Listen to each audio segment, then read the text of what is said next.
And as I was saying before we repositioned, he was moving in a southerly direction, and this is the furthest south that I have ever seen him. So really nice to know that his territory does expand this far, and who knows what he could be doing here, whether he is here on business planning to push another territorial male called Tingana, who I think is dominant in this area. So they could be battling it out between the two of them.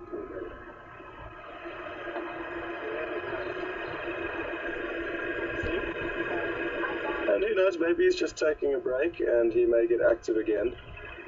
Apparently there was some form of interaction with hyena.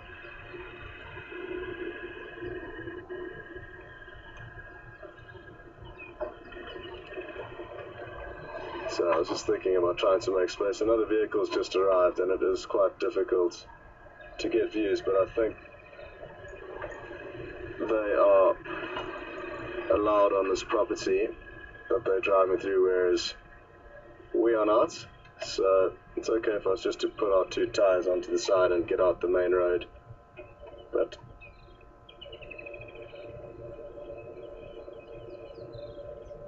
sadly we can't get any closer, but we've still got a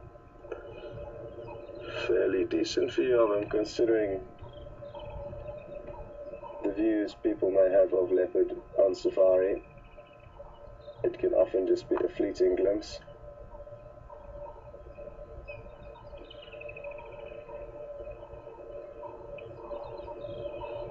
And yes, the Sabi Sands is often the place that people do see leopard for the first time, and these can often be fairly well seasoned safari goers that have been on several safaris but yet to see the leopard until they've come here.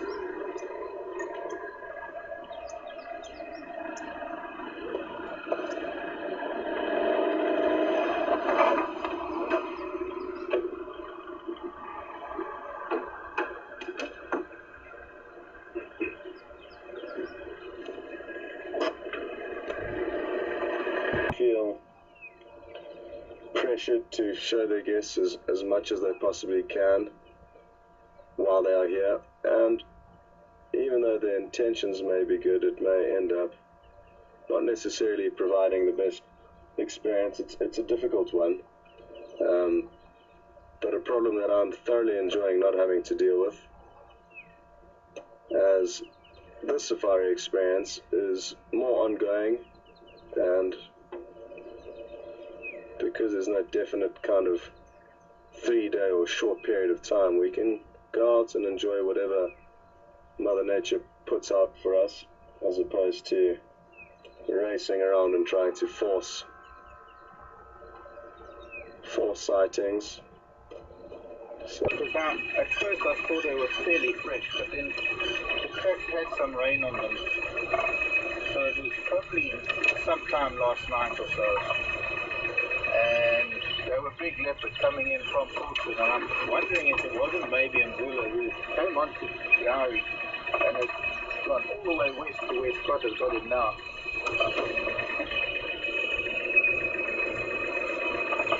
I don't know what this is. Interesting berry. Another day.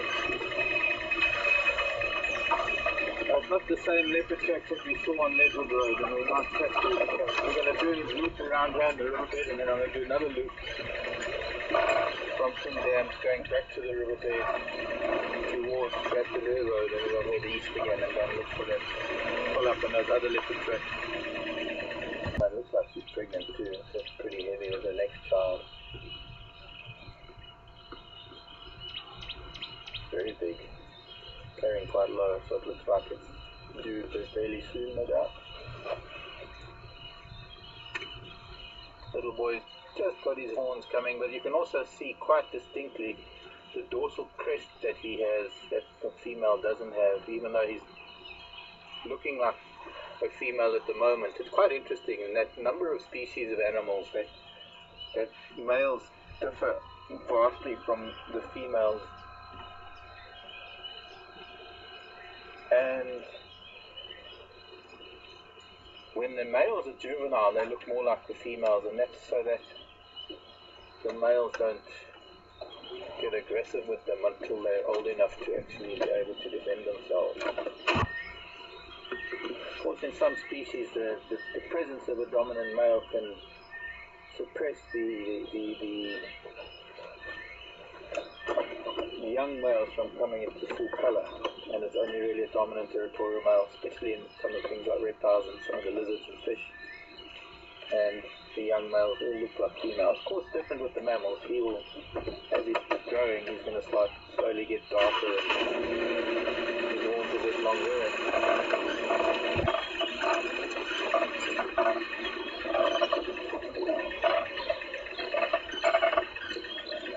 Cool down and he's fast asleep, having probably just left the herd. He must have been a late lamb last year. He's not as close to the yearling to the see. There is his head now. You can see those tiny little horns. But the yearlings of last year's, or rather the previous summer, 2012, 2013 summer. No, that's long ago. 2013, 2014. Last summer. Those males, the yearlings, have a much slightly longer horns than this, so he was probably born very late in the summer. I noticed today actually there was a lamb that's very, very new, which is a very late lamb. And perhaps feeling a little bit down, having had to leave the family herd. Now he's hanging out with the bachelors, and he's probably the lowest ranking of the lot because he's the smallest. It's interesting that he's in the middle and all the bigger boys on the outside. Whether that's intentional, I don't know.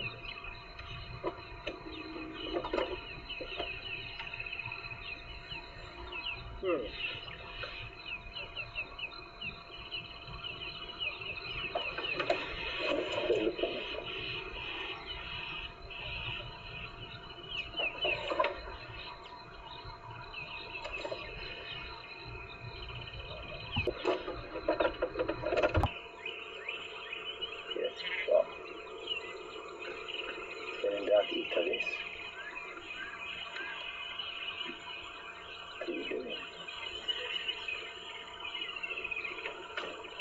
She's just eating.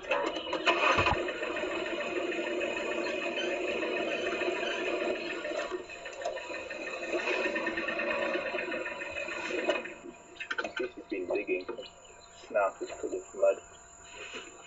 Probably using the soft, wet ground to gain access to some of the tubers and roots that would normally be hard to get at when it's still wet, or rather when it's still dry.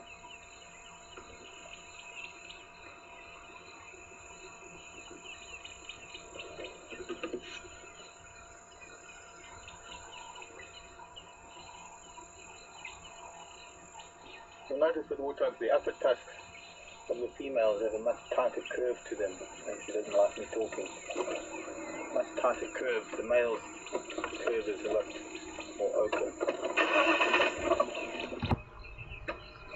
You can carry on now. You see all the bark on his horn, helping with parasites that get into the horns. No, he's given up. Maybe it's had his full of rubbing.